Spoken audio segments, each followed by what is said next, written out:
Hey, I hope that you're doing wonderful. This is a very important video. Perhaps it'll be a series that I'm very excited to share with you because one of the most important things that has happened to the world is the phenomenon of life and civilization. And to understand where civilization comes from is very important. And in this video, we're going to be going through the real history that's often not told, but is very interesting and very important in knowing yourself and knowing where you're going. So, right now, we're going to be going over Africa's greatest kingdoms. So, Africa is a vast land, and it is actually the first society that emerged, and from there, every other society was populated. So here we're going to be going over Africa's greatest kingdoms. So as we begin, just try to think of some of the information about Africa that you already know, some of the things that you've been told that what you picture Africa to be, what your best idea of what Africa is like. Because if you were to think of it, like how would you picture it at its peak? What was it? Was it just the pyramids in Egypt? What else was there? Was it just the kingdom of Kush? Was that all there was in Africa? So Africa has some of the greatest kingdoms. So here we're going to be going over that. So so Africa is very diverse, and it is known as Ethiopia, and some people used to call it Nubia. So Ethiopia is a country right now, but at some point Africa was known as Ethiopia. So in the Bible, when they're mentioning Africa as a continent, it's actually just Ethiopia. And in some literature, it's called Nubia. So Ethiopia is actually the first word for utopia. So this place was a utopia full of Nubians. Nubians were just black people who were in this Ethiopia. So Ethiopians were people who traveled the world, who had very different experiences in different parts of the world. They were conquerors, they were kings, they were Nubians, they were teachers. Some of them were priests. Ethiopia is the country that is one of the first countries to actually adopt Christianity. And before Christianity, like they were not given Christianity by missionaries, as is popularly believed. But in the book of Acts, you find an Ethiopian Nubian who's reading a scroll from Isaiah. And this is in his possession before Christ. So they had this knowledge BC. So the continent has the Mediterranean Sea to the north, the Red Sea to the northeast, the Indian Ocean to the southeast, and the Atlantic Ocean to the west. So this is just an interesting factor that affiances it to the Garden of Eden, which had four waters that were surrounding it. Although now we have the Suez Canal. So the Suez Canal is what connects the Red Sea to the Mediterranean, and this is a man-made canal which doesn't count. So this Suez Canal was actually the smooth flow that used to happen in interaction of the different continents. So the Africans were just able to cross on land to the other side of the Middle East, and from the Middle East they have access to the whole land. So the Suez Canal has actually stopped that, but in a way, that is still in effect. So the true size of Africa, this continent is huge. Like you can fit China into it, you can fit the US into it, you can fit Spain, France, Germany, Italy, Eastern Europe, India. You can fit India and China in Africa and still have space for America and Spain. So it's huge. So we're talking about over 13 million square kilometers. And it is one of the biggest countries. It has the countries with some of the biggest populations in the world. So the biggest populated country in Africa is Nigeria, followed by Ethiopia. So the beauty of Africa and its curse is that it is so wealthy. And during a certain point in time, European countries, I was going to say purchased, but they annexed and took over certain areas because of their mineral wealth. And this is something that is well recorded. And the effects are very dire. And the effects are one of the reasons why I'm making this, because there are so many misconceptions that have come through this love of money and greed.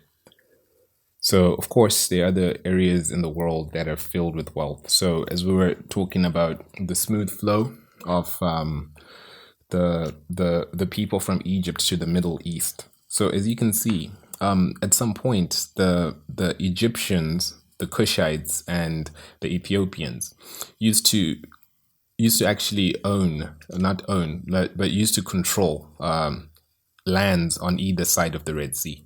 So at some point, the Middle East, where Saudi Arabia is, was part of Africa. So in some areas, this is actually Ethiopia. So Ethiopia has all of that oil, and this is where the Queen of Sheba used to reign.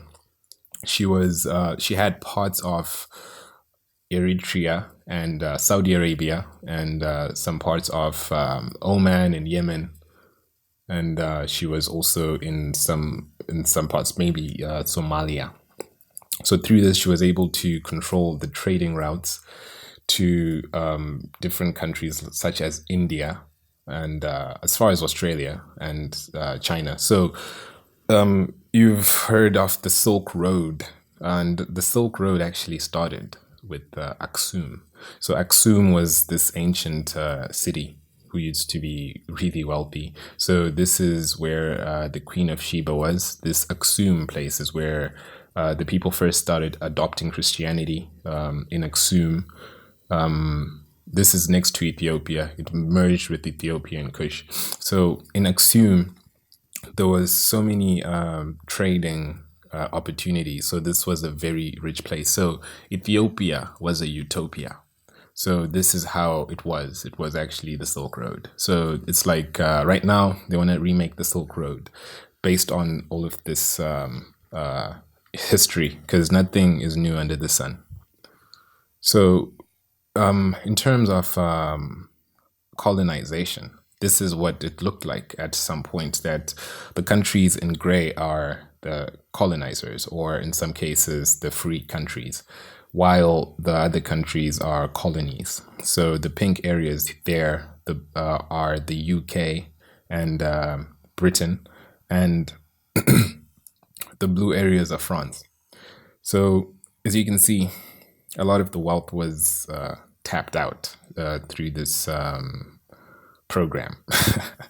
So whatever was happening here was a matter of greed, you know? So this is the fact that we're now facing. So now looking back in history, because this is in a way what our history has been. We've just been taught, or we've just understood a history that is very shallow and that only reaches as far as the First World War, perhaps. And the only information we hear is how we're supposed to be enslaved and indebted and filled with Ebola and all of these things. And this is what everyone assumes the continent represents in the whole global sphere. As we've seen, the most resources have come through this place, and through this, the most exploitation has been done to this place. So this is happening happened on a massive scale and is continuously still happening, because if the people don't know this, then the people are not free. They're not able to actually have economic prosperity, economic independence, and a way of life that is suitable to their culture. So now looking at the history, we're seeing here the migration of all of the people that It's believed that this area where the blue tube starts there in Africa is Ethiopia. And this is the place where it is believed that people started moving out from Africa, from Ethiopia. So some people actually believe that this is the Garden of Eden where people were created. Adam and Eve were there. So in any case, everyone migrated out of Africa. So some of them went through that passage in the Red Sea, and some of them went through Egypt. But for the greater understanding of what the Bible is talking about, when the Jews are in Egypt, just understand that everyone went through Egypt, but some people went through Spain. As you can see on the other side, on the other tip in the Mediterranean, on the western side, there's the place where countries like Morocco are very close to Europe. So at some point, some African nations were actually in control of Europe through that part of the world. But everyone came through Egypt for an easy understanding of everything. So the earliest Homo sapiens were found in Ethiopia, and this is something like 200,000 years ago. These bones, apparently. So this is just something that is interesting. So everyone came through Egypt, and this is just how it's imagined that through Morocco, some people went to Spain. So the Moors were actually in charge of Morocco at some point, of Spain, and they were defeated by the Germans. And yeah, the Germans, two types of Germans. And everyone who was in the first Romans were actually Africans. So all of them came from the south, and then they went through Egypt. So when you look at the continent, this is just what you're looking at, that they're different ethnic groups, and they're different linguistic groups. So from the red part, from the red to the orange, this is where we find the Bantu speaking people. And the green part is the Khoisan. The Khoisan are a mixture of different groups of ethnicity that used to be. So in the beginning, there was one group of people which is literally not on the map anymore at the moment. So here, when we look at this map, we see that there are different parts with different languages. So Swahili is part of these Bantu languages. So the Bantu group is so big, and followed by the Afro-Asiatic. So these people speak something like Aramaic and stuff like that. So one of the first alphabets is an African alphabet from Ethiopia. They have this script called the G script, which is something, it's akin to the Saudi Arabian alphabet. So these people were already writing and things like that. So that alphabet is actually still in effect. So now going to the history and the basis of it, we see that the San, this is a group which is now made up of the Khoisan, and the San were known as the Kwesho and Basara, and were the oldest inhabitants of Southern Africa. So everyone actually comes from the San group. So genetically, the closest surviving people to the original Homo sapiens, from which the Negro people of Africa emerged. So everyone comes from the San. So this is where we get the Khoisan. So when we're looking at this map, we see that the San come from the southern part of Africa, near the west. And this is part of Namibia, and this is where they come from, and this is the oldest group of people. So rock art and archaeological evidence can place them as far north as Libya, Egypt, Sudan, and Ethiopia. They're one of the oldest, if not the oldest people in the world, going back perhaps 60,000 years.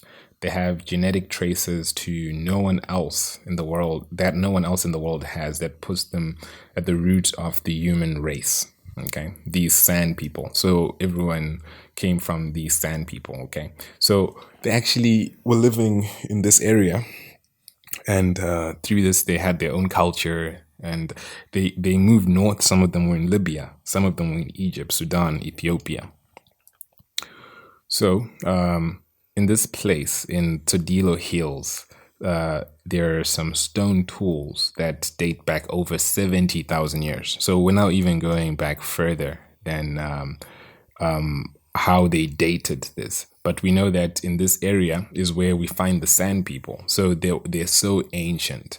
They're very ancient. They are in Gaborone. This is just near Zimbabwe, Namibia, and South Africa, just in the middle of those countries, in the southern bit of Africa. And these people were actually already making tools by this time, and they were already writing on walls. They were already doing certain things, like, yeah, they were already making art. So this type of art is just like a person who's just living there, and then they just start drawing. So their creativity was spontaneous.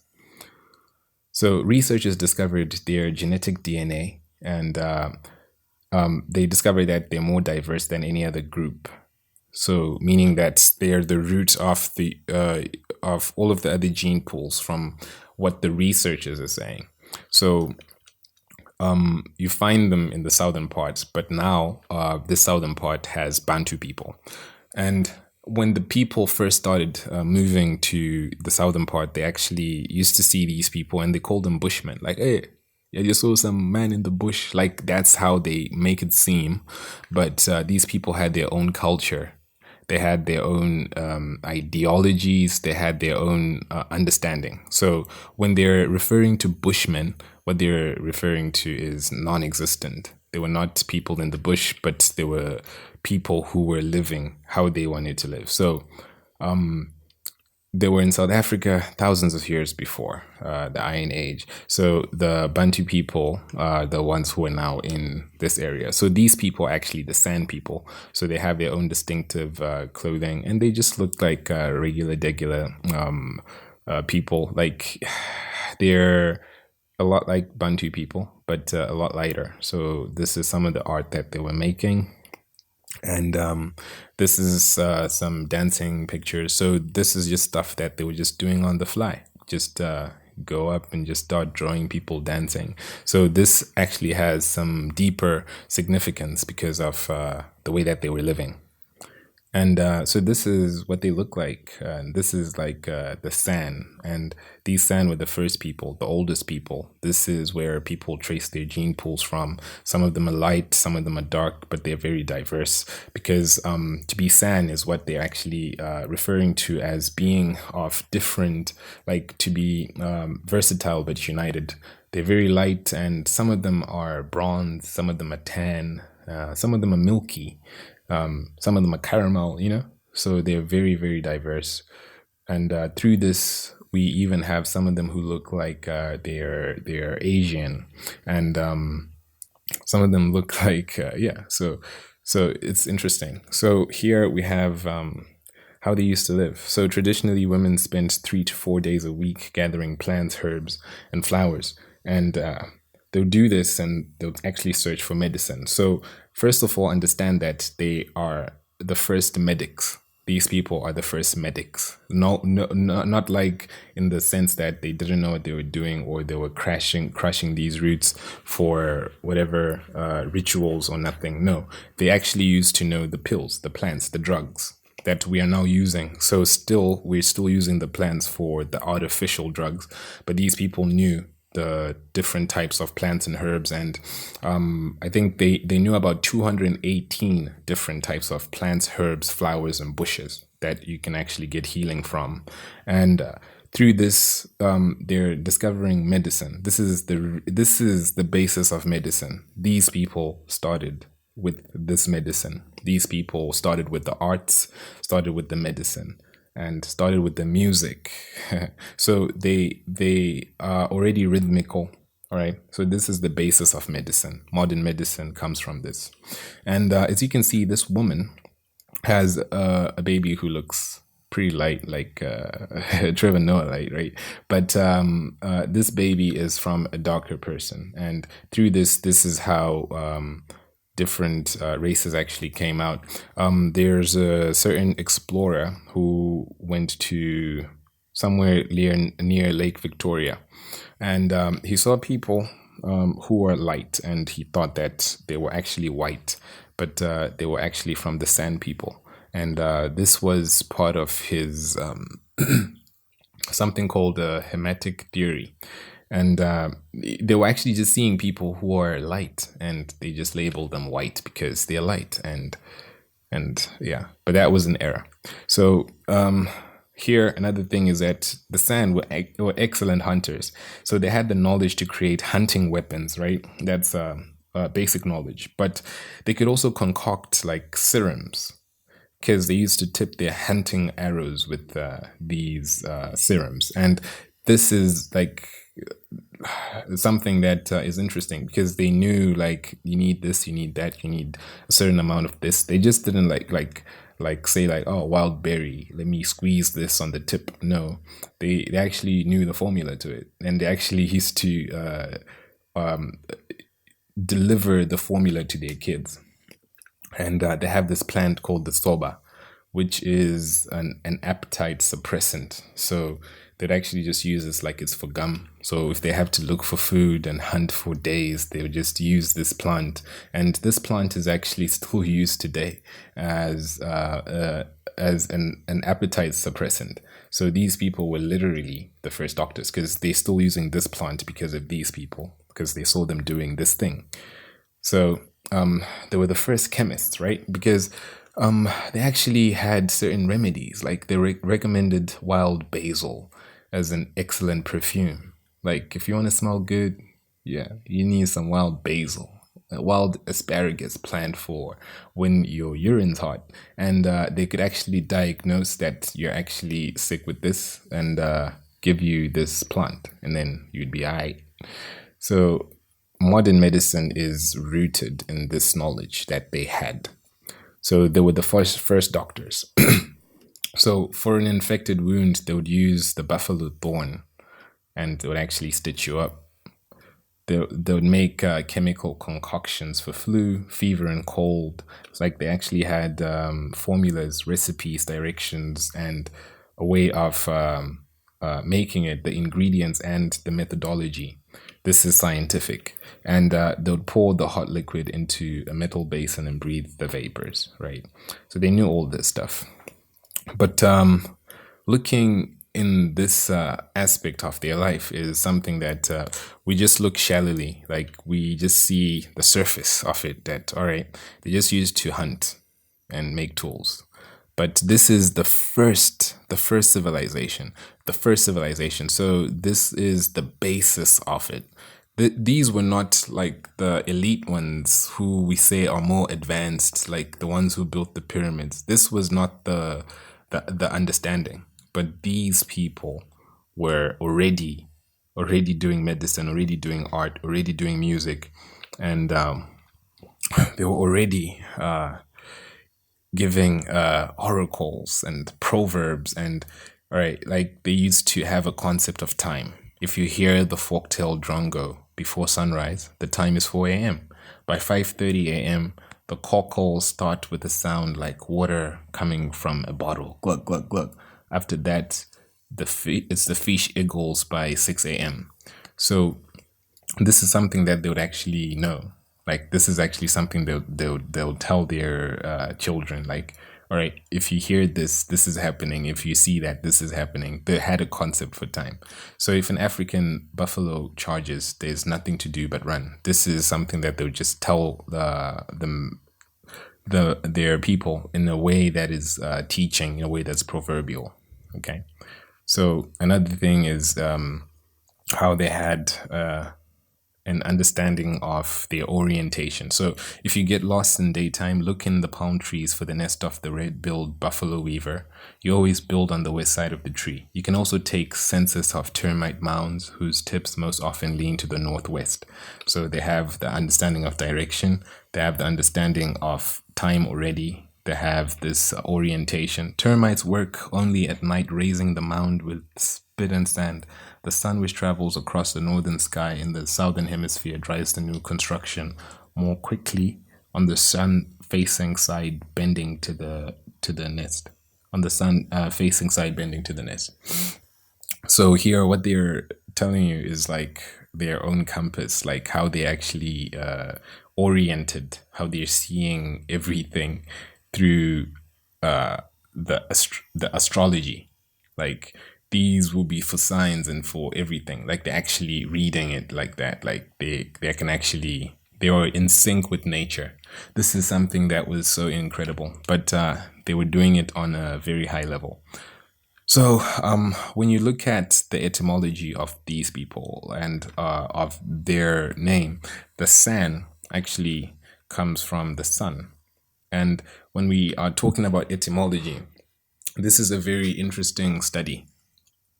So etymology is atomology or atom of logic. So logic is a study, a branch of a field of study, and etymology is a study of the words because the world is created with these words. So these words are just like atoms that create the whole world. So etymology is like studying atoms. You actually study atoms with etymology. And here with the San, you have there the sons, like children of God, the first children of God. This is who they say are Adam and Eve. They came out of this garden that they were in, and then they ventured out. And these were the sons. The San is also like the SUN, like solar powered. They're solar powered people. They're sand. Adam was made from the sand. Everyone comes from the sand. Everyone comes from the sand. So san is the sound is also sonic sound. The etymology, the atoms. This is sonic, the son. San is san, which is also this is where we actually get the Chinese. This is how we get how they were speaking with this the san. This is the connection, the reflection, the action. This is the sameness in the difference, the san, because they say that they were united in diversity. Okay, so the san is where we get Sanskrit as well, because they're the ones who moved out, created Sanskrit. Sanguine, sanctify.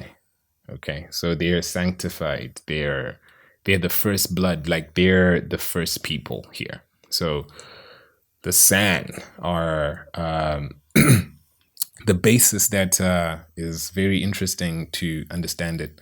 So the first university, the X in San means united in diversity. So these are actually the X-Men. Like when the X-Men are actually in a university, this is the university. They're united in diversity. So the San are the people who had these supernatural abilities. Because for a person seeing, like for a person just looking out, like you're just watching, and then you just see people doing stuff like this, these stunts. You're just thinking like, wow, these people are like crazy. Like, how do they know all this? So they were just X-Men.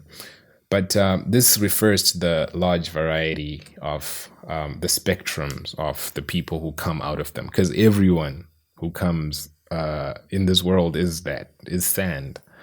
So Bantu populations are very similar to them. These are the San, and these are playing a major role in our history. So we just went through this understanding of them and just understanding how they were in the past, that they actually had the superiority in understanding that is usually undermined. There were doctors, there were chemists, there were actually astrologers. There were people who were giving people proverbs. They had the orientation of time, they had the orientation of space and matter. And through this, everyone is united in diversity. So it's very important to understand that basis, that we are from the ground, you're from the sand, we're from the sand. So moving on, there's a kingdom that is very interesting, and this is called the land of Punt.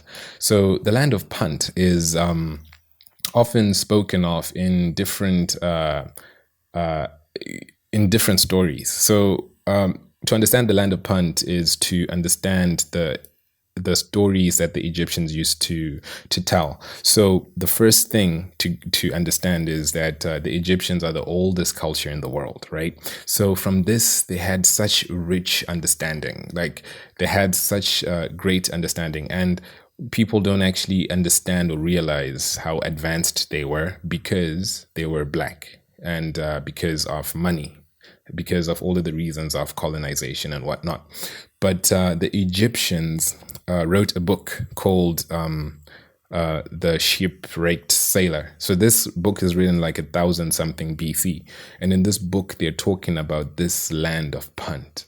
And this person sees this god of Punt. And then this god of Punt is a snake that actually gives him good things through his bad situation. So it was actually talking about the yin yang symbol. And through this book, they were talking about this mystical land of Punt.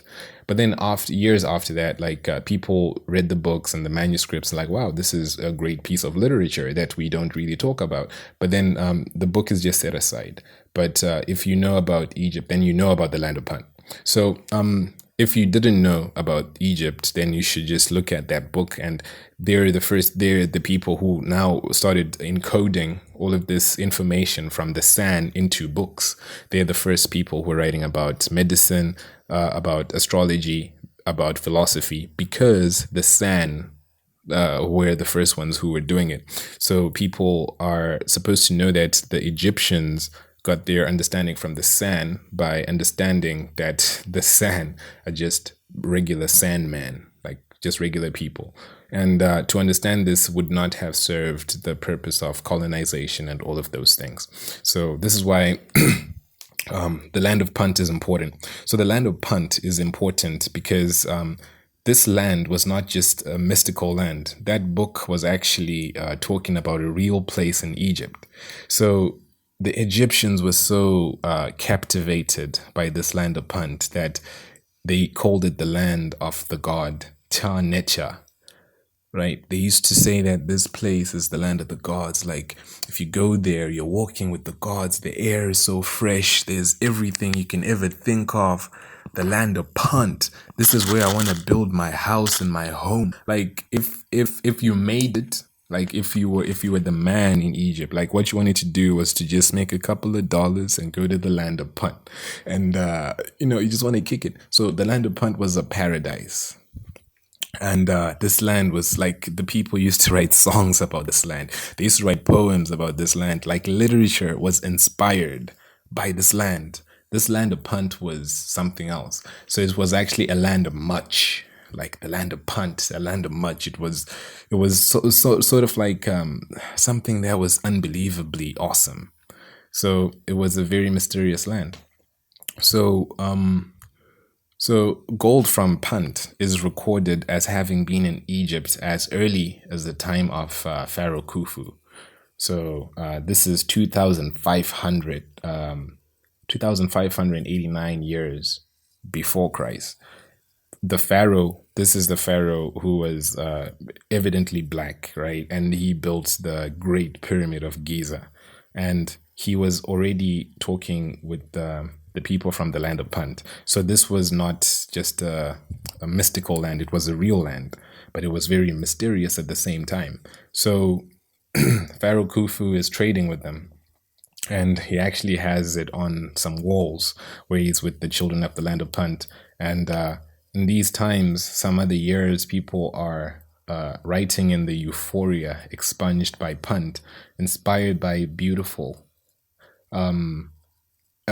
songs. So they were actually writing like, when I hold my love close and her arms steal around me, I'm like a man transplanted to Punt, or like someone out in the reed flats when the world suddenly bursts into flower. So this is just a verse just writing about Punt. Interesting. So it was regarded as God's land, a holy land, or land of the ancestors by chemists who were founded the sun. So these people were already chemists. So this is where Kemet was. And these Kemetic people, this is where we get chemistry. So through this chemistry, this actually comes from the sand, and the understanding that they were their sons, like the Egyptians were the children of the sands. So that's why they used to call themselves the sun, because they were children of the sand. So Punt was also called Havila. So in the Bible, when this land is being spoken of, God is speaking of this land where the four rivers start, and it's broken into four rivers. And the first river is Paifon. And from this river runs throughout the whole land of Havilah. So this Havilah place is, etymologically speaking, a haven or heaven, a villa or a village, because God's idea was to plant a garden, not a city. So this was supposed to be like a villain, a village, a village, and then like a villain came in the village. This is the story of the big bad wolf, but this was a haven, like it was a safe place. And this was a heaven, because this is paradise, right? And the H is the breath of God. This is Abram to Abraham. So this was Havilah, so it was awesome. So this is actually have El Yah, have Allah, have El Jah. Like all of these are sons of Abraham. So this is the place of Yah, El Yah, and this is the place of Allah. Everything. Havilah was a very interesting place. So this place is actually the land of Punt. So understanding that Punt is a place. Where is this place? It's a real place. So just like how people have lost the directions to the Garden of Eden, it seemed that people have also lost the directions to the land of Punt.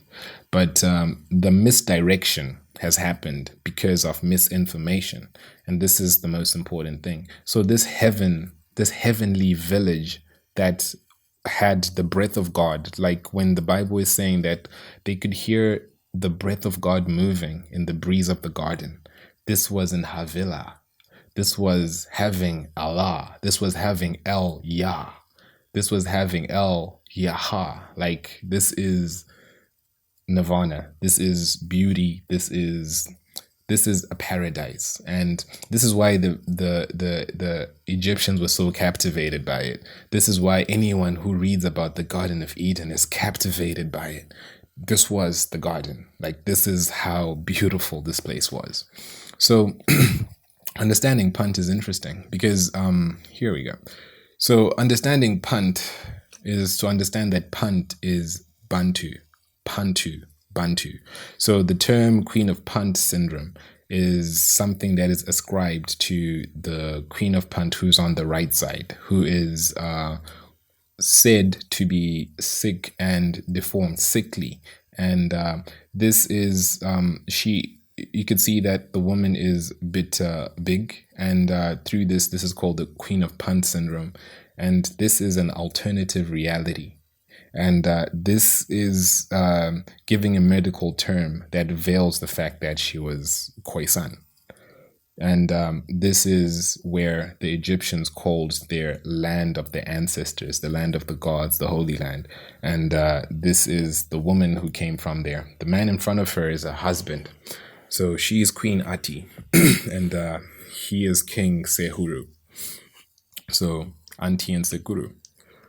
So many consider Punt to be Somalia, but Somalia is a country, not a land. So when they're going to the land of Punt, they're not going to a certain place. And in understanding that, then Punt is in Somalia because that land is still Punt. That land is still Bunt. That land is still the sand because that is that man is the sand, but it's not a country. Like, countries are fictions. So this land could have encompassed the heart of southern, eastern parts of Africa. Like, you could just go anywhere in the east, because the Egyptians did say that it is where the sun rises. So, but at the same time, it's also important to understand that the suns were also in China. This is where they were. So it's also important to understand Punt's tropical goods and climates merged the North Serengeti. So it's something that they got gold from. They actually got gold from the earth. And among the treasures brought to Egypt were gold, ebony, wild animals, animal skins, These animal skins were used for the priests. The elephant tusks, the ivory, spices, precious woods, cosmetics, incense, frankincense, myrrh, trees.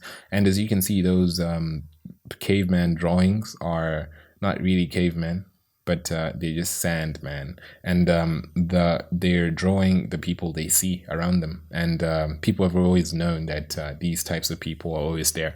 And this just looks like Queen Ati.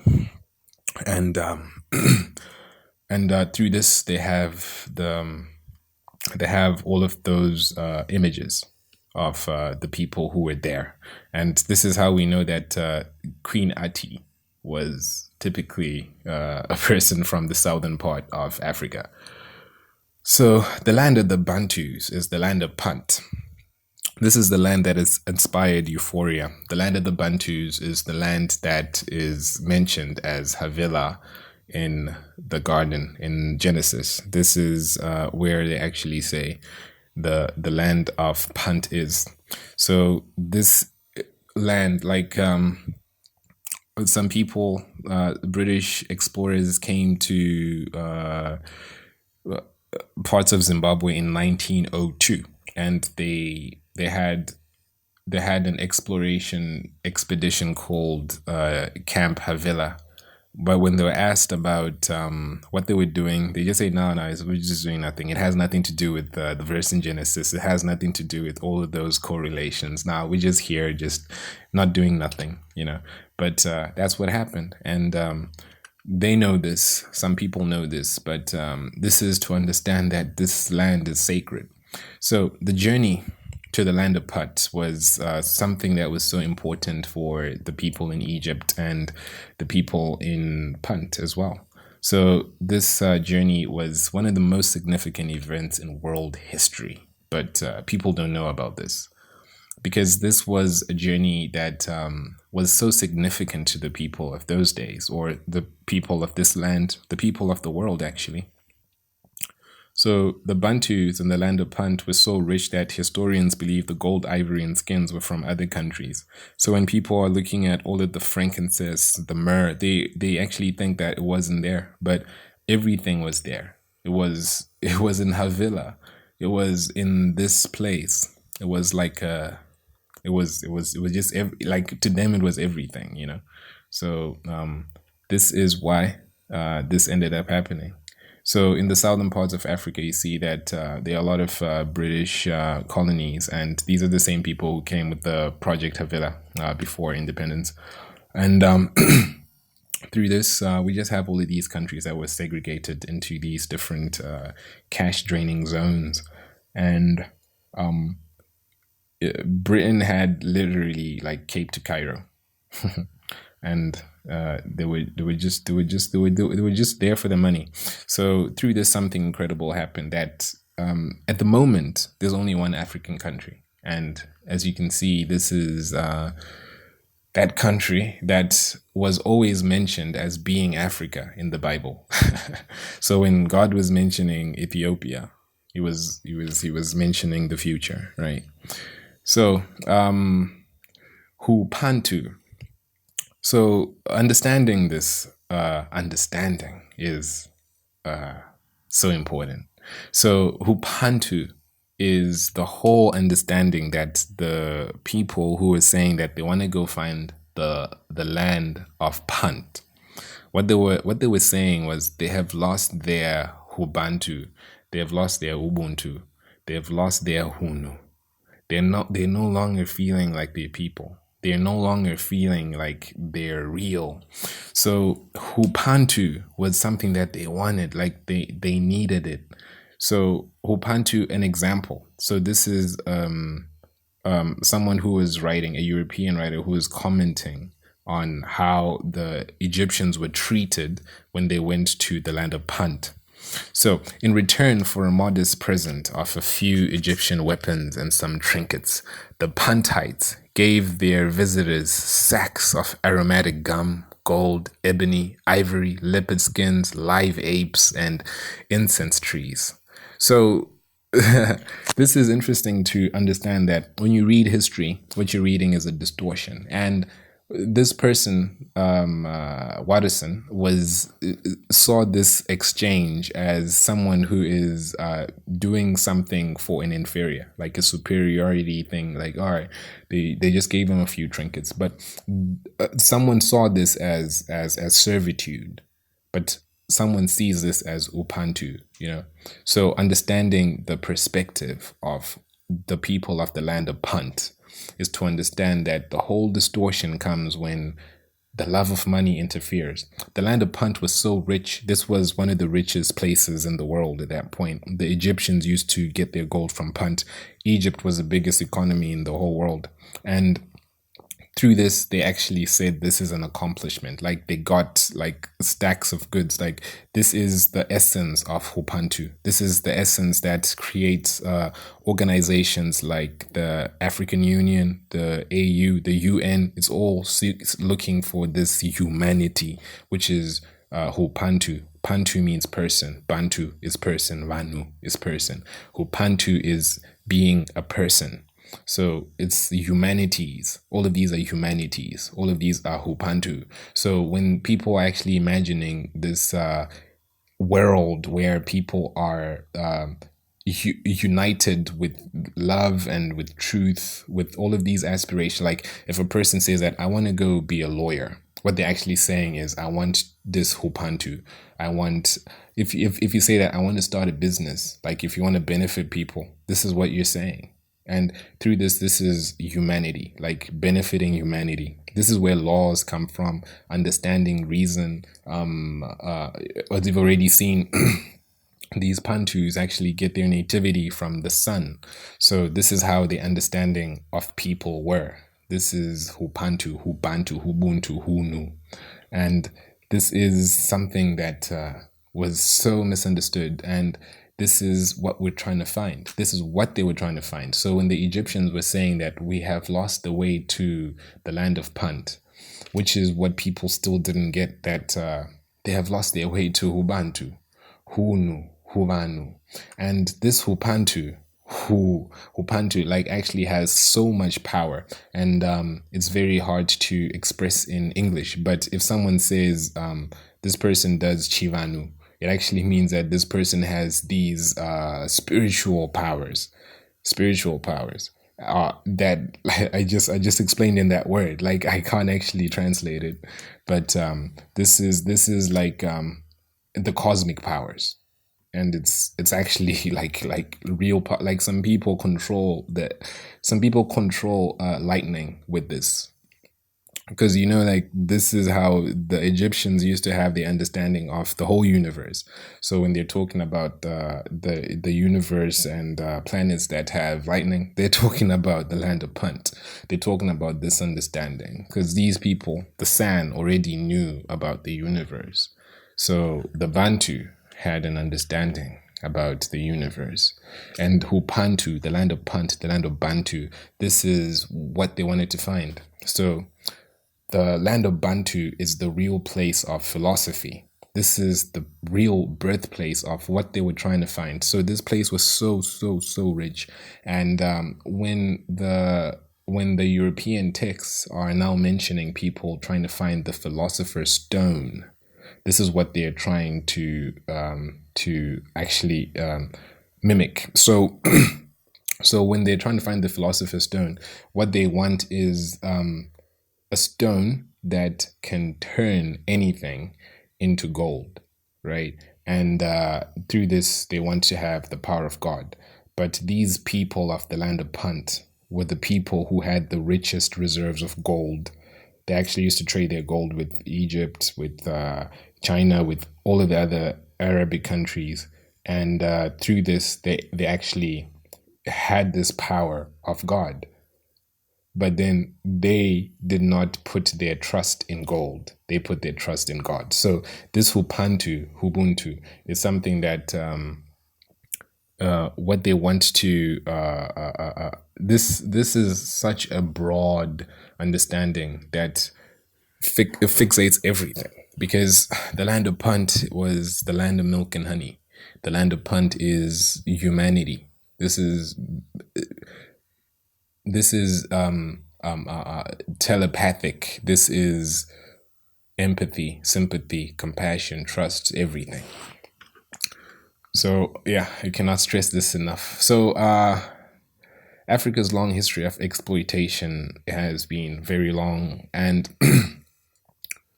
and it has to come to an end by people realizing the truth, and actually being able to take action in whatever shape, form, or fashion they're able to, because this is Hupantu. This is the real humanity.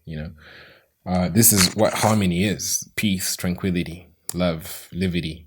So Bantu is the Bantu people had relations with Egypt as far back as 2589 BC. It's a long time ago. So when we're reading history, we are told that certain areas, like in Africa, are just all like AD stuff. But then when you see the hieroglyphics, you see that Pharaoh Khufu is painted with an Egyptian, with a Bantu kid. So you just begin to wonder. And Joseph ruled Egypt in 1715 BC, and in this 7-year famine, Africa was feeding the entire globe. Isn't that interesting? The Egyptian carved Batu Queen Ati and Queen Pehuru after the voyage in 1493 BC. So this is when they went. So all of this was just happening. And so understanding that this land is so diverse, so rich, is a garden, it has everything. And all of these things, you just have to understand that understanding the world through the contribution of everyone, every race, is the most important thing. And the most insidious lie that is told affects generations. And this is one of those things that people should realize, that we are all people. This is what Hubantu is. Like black or yellow, right? We're all pink in the inside. This is what it is. The land of Punt is actually called the land of milk and honey, because the sand is like the sand. You can find sand of any color. So the milk, you can find milky sand and honey sand, and all of these are just milk and honey. So this is how it's the land of milk and honey. Like you can find any type color sand. So they say that the land of Punt was in East Africa, traditionally called in Somalia. And from all of this, no one ever ventures to consider that the land of Punt could be even in Congo or Angola, but it's probably in the East. And the East is Mozambique, Malawi, Zimbabwe, South Africa, and perhaps Zambia. So I just think that it's the whole land of the Bantus, which is the whole red area, which is, that is the land of Punt. This is the land of Ubuntu. This is what Mandela stood for. This is why Mandela is Mandela. This is why you know that name, because of that power that principle embodies. So something to understand is that the Bantu people have a rich and long history, and understanding the history of the Bantu is to know where this was the land of the ancestors. The Egyptians got everything from them, according to them. So the Egyptians were master writers, and the Bantu had their own form of writing. So this is the Bantu symbol script. So these Bantu people were actually writing stuff. So all of these symbols have different understandings. So right now we're in a left brain type of thinking, that in Africa, what you had was you'd have different symbols. And through these symbols, like they have a host of meaning. Like when you see some symbol, what you're realizing or remembering are all of the lessons that came when you got the understanding of that pictograph. This is where Chinese comes from. The San, the Bantu, are the Ren, the Chinese. So this is where the Asiatic writing comes from. This is the understanding of this Bantu symbols. This is just how they used to communicate. So this is in a book by Saki Mafundikwa, and I think this is a treasure that you should actually own and just look at, because through this you're actually deciphering something that is really easy to understand. Like they just used to see something like like life was like a spectrum of lights. Like all of these things are precepts upon precepts. To whom shall we teach knowledge? This is what they were doing. Like all of these symbols have precepts upon precepts, lessons upon lessons, here a little, there a little. This is how they used to teach. So these people were so wise, and some of their wisdom was so practical. So let me just say, like, if you love a girl, go directly and tell her how you feel. So this is what the sages used to tell the San people, and just go directly and tell her. So this is something that applies to so many things. Like if you can understand proverbs, you'd see like there's some genius to this simplicity. But beyond that, it's interesting that the second part of this proverb is, if you love a girl, go directly and tell her, right? But if she's too shy to tell you how she feels, you may need to send an emissary to get an answer. So this is traditionally what the San people used to do. So in a way, they actually, not in a way, in practice, they were the first people to discover courts and courtship. So this is how we get that principle of Ubuntu, which is supporting every legal system. This is these were the first judges. Like the judges came before the kings. So these were the judges, and through these judges, they were so wise, and they yeah they were developing courtship. And through this, they were able to know so many things. So, other bits of wisdom: if a bird craps on you, it's good luck. So be happy. So yeah, all of these symbols were part of their daily life and in everything that they used to do. So it's interesting to realize that all of them came and emerged out of this place from the San people. And they populated the whole world. So at some point, they could just like walk on dry land to every continent. And this is how people went to most of the places in the world. And through this, we have all of these people. So Africa has the richest history, and every country comes from Africa, but no one knows the basis of their own roots. So understanding this is important to everybody in any continent experiencing anything, because it's all about the roots. If you know the roots, you can know the fruit. So there were so many civilizations in Africa, right? So we just went through the land of Punt. So the land of Punt is one of the civilizations in Africa. So there's a Mapungubwe society, and this is thought to be the first class-based social system in Southern Africa. So we say that the judges come before the kings, right? So the architecture and spatial arrangement of this Mapungubwe society shows some sacred leadership, something that was different about these people. And these left no written records. So they were just there. And what they left were their jewels, their possessions. And they actually didn't leave them. They were buried with them. And some people just excavated them on purpose. And They did that. So they just discovered some of the treasures that these people made and were buried in. And understanding this happened in 1930 during apartheid, during massive racial discrimination. So a lot of the information here is really unaccounted for. So some of the information is really unknown at this point, but these are just the facts. So it's been added recently to the curriculum in South Africa. That was in 2003. So not a lot of people know about Mapungubwe.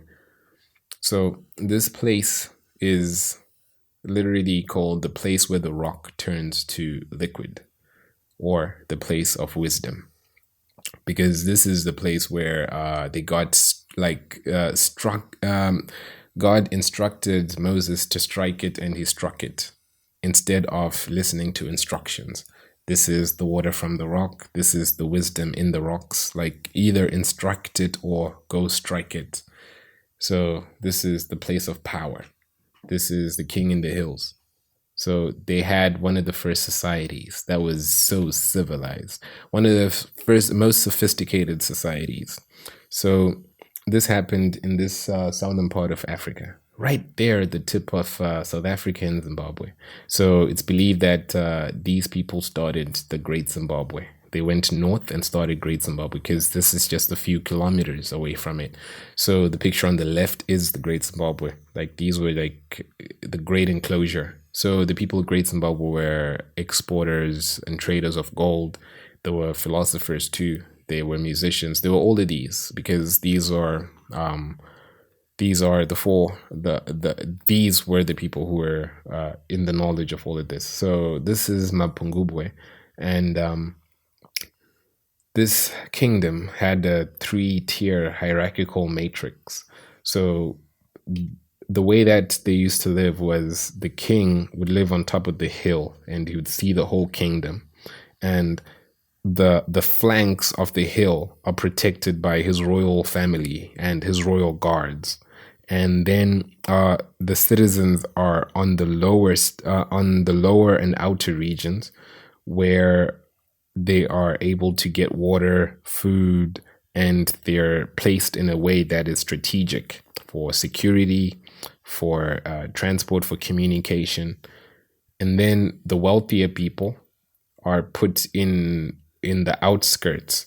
And in these outskirts, they have some people in their charge, because they have the wealth and resources to have like a small group of people who are like protectors of that realm.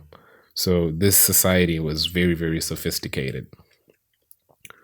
So it's seen that they were also able to melt gold, and they were creating all of these beads. Some of the people were buried with that scepter of power, and that believed to be the king. And then those rhinos were like buried with them.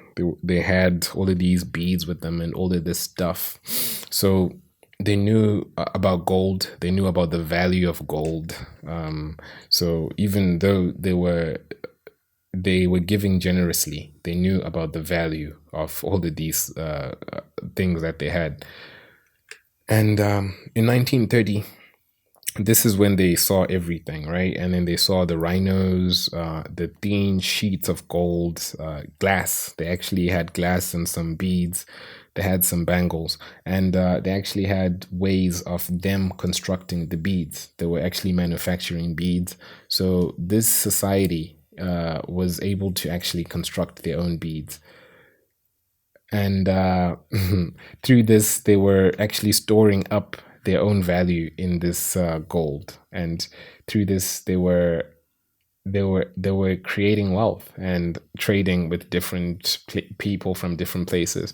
So they were creating the first economies. So in this place also, we're seeing that they were also playing chess. This is the African game of chess, and through this, this is also found in different areas of Africa. So there was such great interconnection among the people of these areas. in terms of culture, language, diversity, because this could have all been the land of Punt. So these people were like in the hills, living like God or living with God. So this is how the Egyptians saw them. They saw them as people who are living with God, who are living in this area just filled with the presence of God. So this was the land of plenty. And I don't think a lot of the information from Mapungubwe and all of these places is actually known, because this would change everything. So understanding this is actually something that is meant to change your life, because you can't know that you're free and still live in shackles, because all of this is just a program that's designed to trap people. So here we have some of the things, the figurines that they were making, that was so sophisticated, and through this, these people were economists, because this is something that represents the money. So this rhino there is something that's still on the on the on the South African money as the rhino, and the one on top is a bull. At first, I thought it was the lamb or the ram on the old note, but that is something that looks like a bull, looks like a lamb as well. But they were able to mold all of these things, and this is what still represents the money and all of these concepts. So yeah. So until the lion learns to write, the story will always glorify the hunter. So I just went through the greatest African kingdoms in order to just create a small ripple that I hope this small drop of information will create a ripple effect that changes everything, because understanding that your greatness is yours, and you are the only one who's able to claim it. You're the only one who's able to do what you came here to do, how you came here to do it. You're gonna have to start doing it now, and it doesn't matter where in the world you are, but what really matters is your hupantuness, like how much you're connected to the cosmic powers, how much you're connected to the people around you, how much you're connected to the ground. This is humility. None were as humble as these Bantus. None were. So this is the lost land of Punt, but now it's found in your heart. The heart is the earth. HEARTH is EARTH. So this is your land. This is your earth. This is your heart. So I hope to see you soon, and I hope that through this we can effect some change.